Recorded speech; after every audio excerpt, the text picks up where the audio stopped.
తన ఎదుటనే పెట్టుకొని ఉన్నారు. ఏంటంట, ఘనహీనులైన వారు వారి జీవితంలో విగ్రహాలను వారి హృదయంలో ఆరాధించేవారుగా ఉంటారు. ఒకవేళ అంటే మీరు క్రైస్తవులుగా ఉన్నారేమో, దేవుని బిడ్డలుగా ఉన్నారేమో, అయితే బ్రదర్ మేమేం విగ్రహాలను ఆరాధించట్లేదని మీరు అంటారేమో.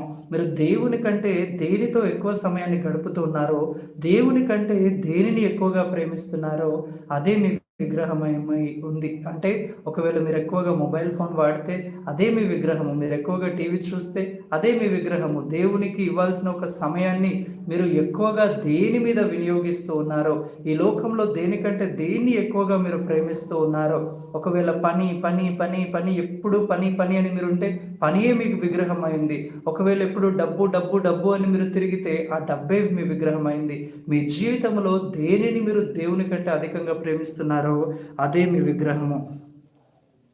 కాబట్టి మనం దేవుణ్ణి సేవించే వారమై ఉండాలని దేవుని వాక్యం సెలవిస్తుంది. మన జీవితంలో, మన హృదయంలో